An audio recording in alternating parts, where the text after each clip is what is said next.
Hello, my name is Rain, And I'm Andy. and together we We are are the the I I Wonder Wonder Sisters. Sisters. Yay! Together again. Glad to have Andy back with me doing these videos. We're sorry about the lighting, but this is the best we can do. So, hopefully, you can hear us well. This is session 7 of the Bold Love class, and it's called Who Am I Now? Now that I've integrated my shadow aspects into my whole self, who am I now? And it was Andy's idea to talk about the fear of that, the fear of the shifts, the fear of the changes. So I'm going to give the floor to her and ask her why she wanted to talk about fear in this particular session that we're going through. Um, the truth is, we go through life with certain labels, and we think of ourselves as those things. Some of those things are labels we give ourselves, and some of them come with relationships. Um, when and in my adulthood, um, I was dealing with mental illness. So at home, I was always the crazy sister, the troubled daughter, um, and all that. And when I began to recover, I had to think about myself as somebody other than those things. And when you're nuts, nobody expects anything of you. You know, you can, I don't want to say sail through life because it's no picnic, but you can kind of go through life without any expectations of yourself. And in some respects, also without any responsibility for anybody else and or for your own life. And as I began to recover, I had to rename all those things that I had been named prior. Um, as I became less and less the crazy sister and the one no one expected anything of, I became more and more held responsible for my life. And it was terrifying. I had no idea who I was anymore. And I had to think long and hard about who I was becoming and how I was going to get there from point A to point B. And it was very scary. It was really, really scary. Um, Do you still deal with that labeling now? a little bit, yes, a little bit. I mean, I know my family still have remnants of thinking of me as the one you can't count on. Um, and a little off the wall, but um, I can live with that, you know, um, because I know where I'm at now. And I know what's been integrated into my totality um, from all those scattered fragments of myself. So it's very scary. I gotta say, as you begin to come together as a whole being, you go through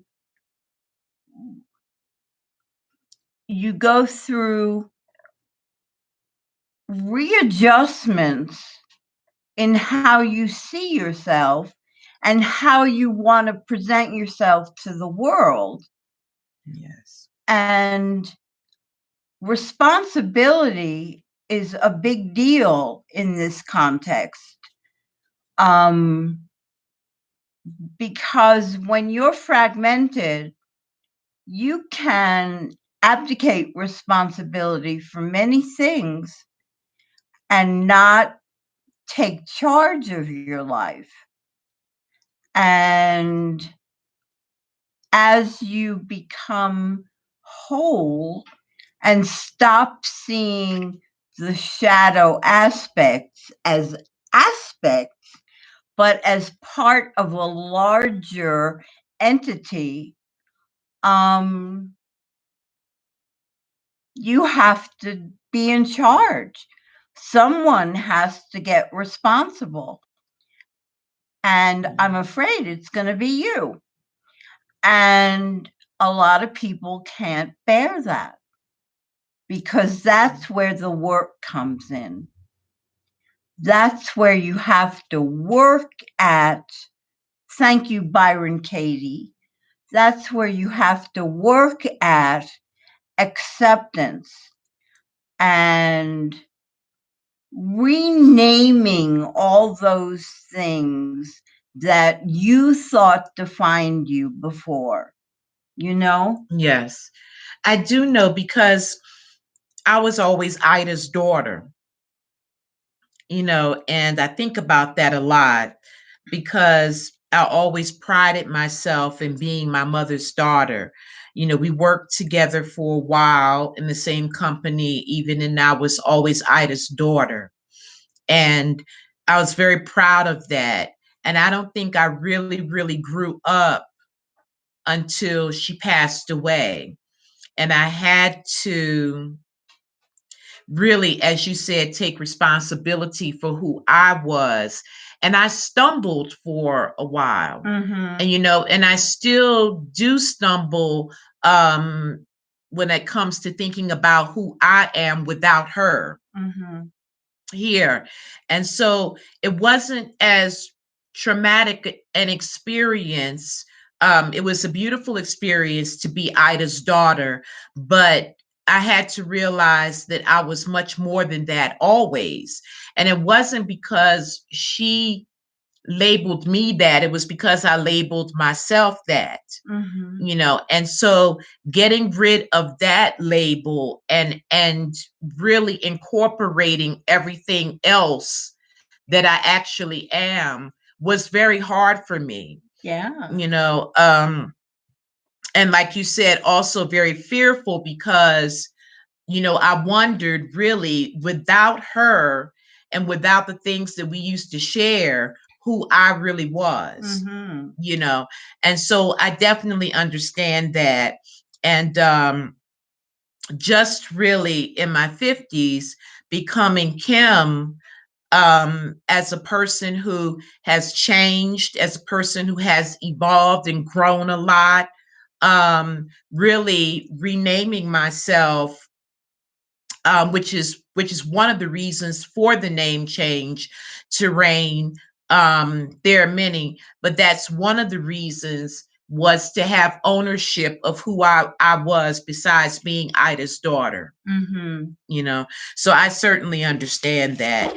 And we wanted to share that with you because as you go through this experience and this course, that you may find that a lot of the things that you called yourself or labeled yourself as are changing right now.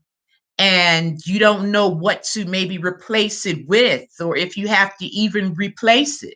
Right. Who says you have to replace the label that you have placed upon yourself? And there can be a lot of fear behind that and a lot of apprehension as to Who do I call myself and who do I see myself as? And Andy said something important about family. You know, family and friends and strangers can see us all a certain way. And all those ways can be different. You know, our family can see us one way, our friends may see us another way, strangers may look at us and see us one way. But what's really important is how we see ourselves, you know, and how we embrace who we are and how much we know ourselves now, you know, as we incorporate the past into the present moment, bringing it all together into this being that you are right now.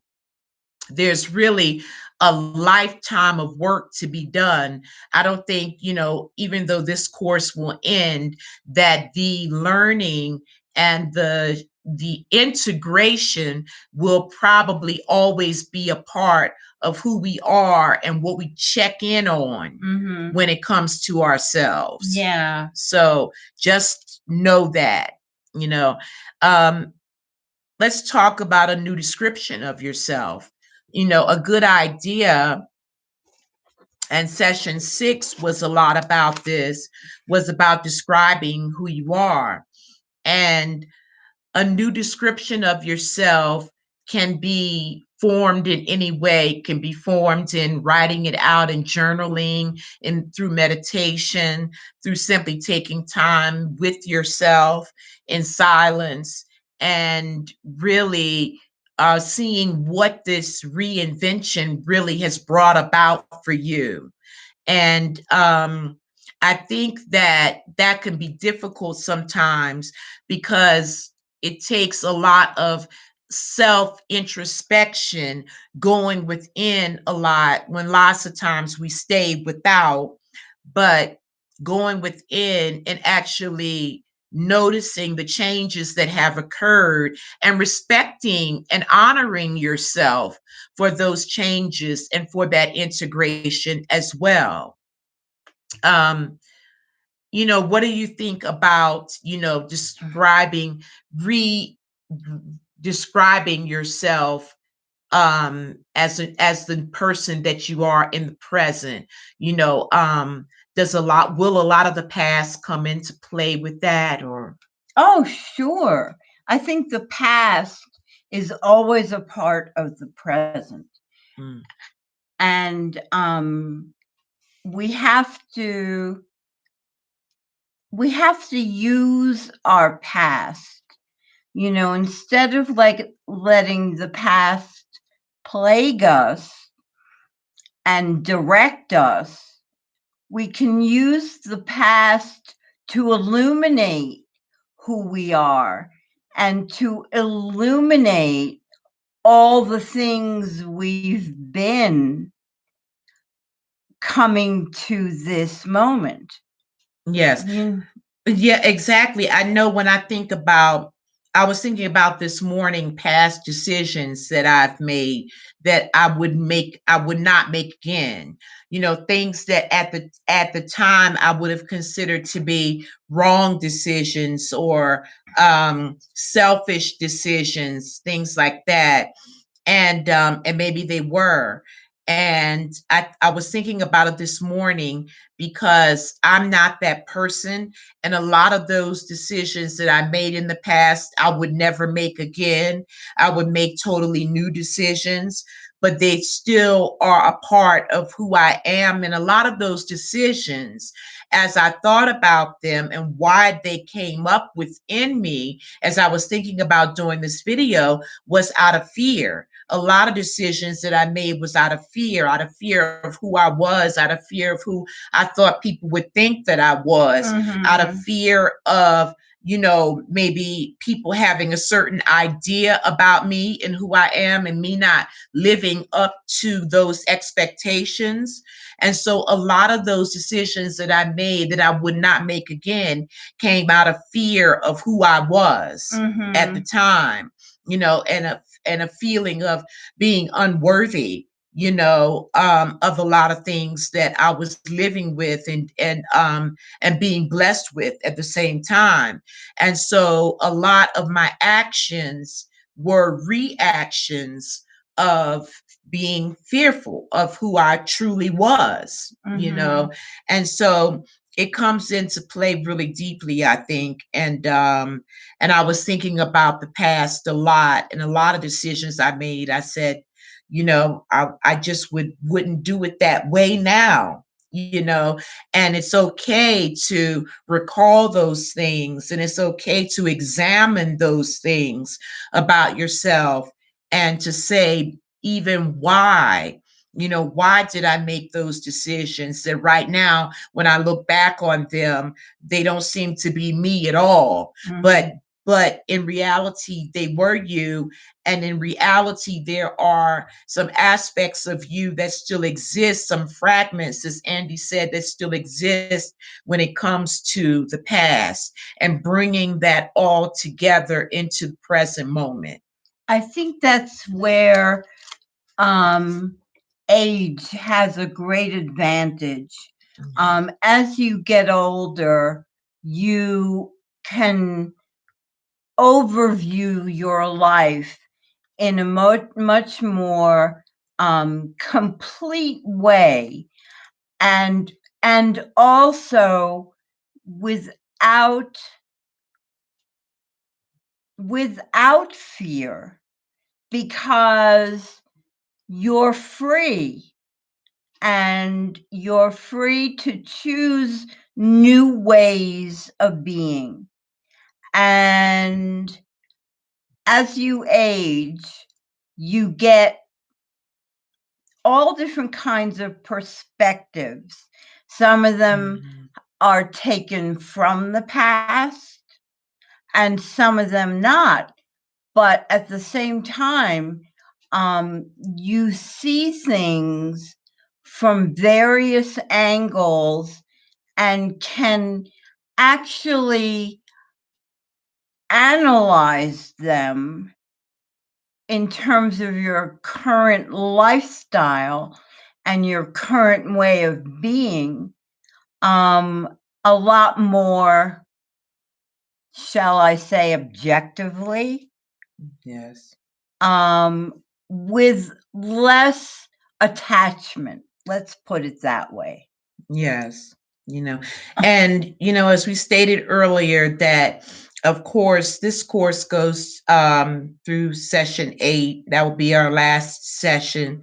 And but the work itself is a lifetime of work, because we will find ourselves falling back into, there will be certain triggers that will happen Mm-hmm. that will cause us to become fragmented, or to begin that fragmentation again. We'll feel it happening because of something that has happened in our lives, or someone that has come into our lives.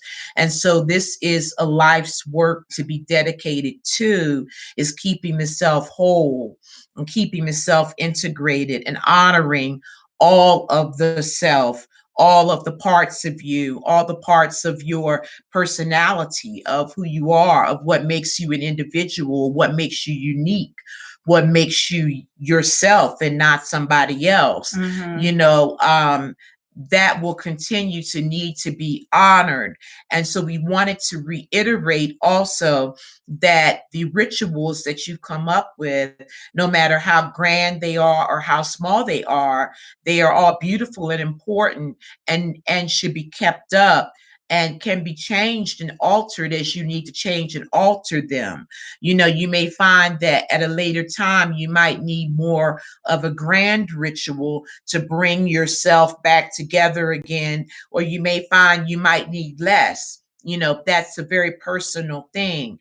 And so we just ask that whatever that ritual is, whether it be journaling, lighting a candle, lighting incense, talking to yourself, playing certain types of music, dancing, doing artwork, whatever it is that you have come up with, that you stick with some sort of a ritual for this life's work, so that you always remember that those things about about yourself that seem to be shadow and seem to be dark, that they are a part fully of who you fully are and wholly are, and need to be honored and loved and held and cradled, and really given the type of love that part of you deserves to have.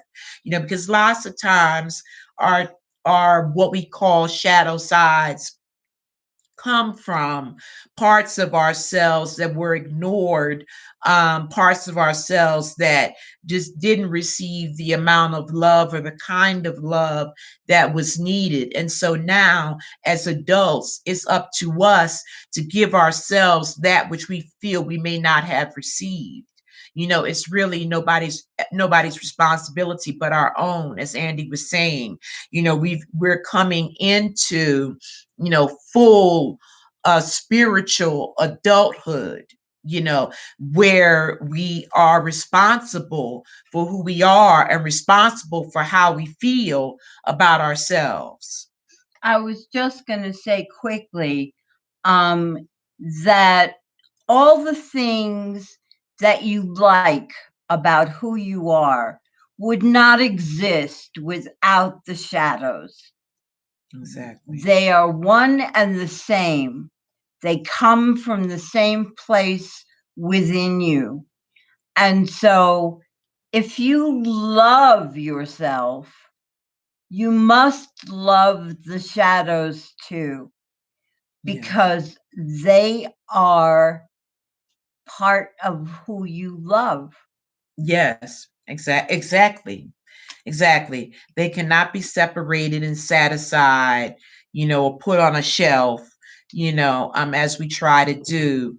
They are a part of what makes us unique, a part of what makes us special, a part of what makes us able to give that which all of us are here to give on this planet, which is something different for everybody.